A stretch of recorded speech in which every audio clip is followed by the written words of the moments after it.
মেহেরপুরে দুটি আসনের 4টি ভোট কেন্দ্রে পৃথক হামলা ও সংঘর্ষের ঘটনায় জামায়াতের 16 এবং বিএনপির এক কর্মী আহত হয়েছেন। এই ঘটনায় একজনকে আটক করেছে পুলিশ।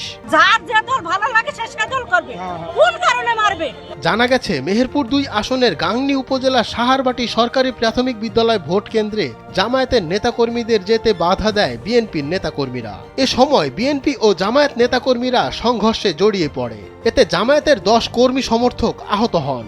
আহতদের মধ্যে 6 জনকে মেহেরপুর জেনারেল হাসপাতালে ভর্তি করা হয়েছে।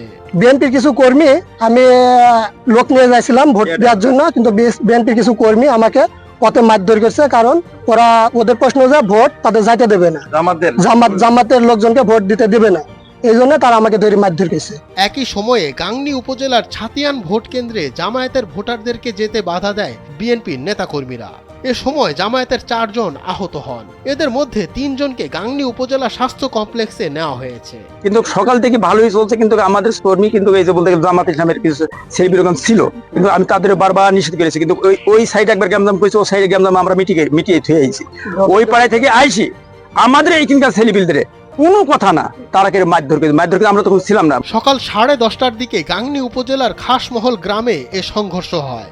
এতে আহত হন এক বিএনপি কর্মী। এদিকে মেহেরপুর 1 আসনের চাঁদপুর সরকারি প্রাথমিক বিদ্যালয় কেন্দ্রে ভোট দিয়ে বাড়ি ফেরার পথে বিএনপির নেতাকর্মীদের হামলায় 2 জন জামাত সমর্থক আহত হন। এই ঘটনায় এক বিএনপি কর্মীকে আটক করেছে পুলিশ।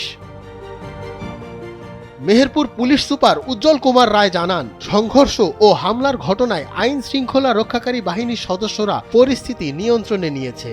ভোট গ্রহণ সুষ্ঠুভাবেই চলমান রয়েছে। সংঘর্ষের বিষয়ে আইনত ব্যবস্থা প্রক্রিয়াধীন। ডেস্ক রিপোর্ট, সময়ের আলো।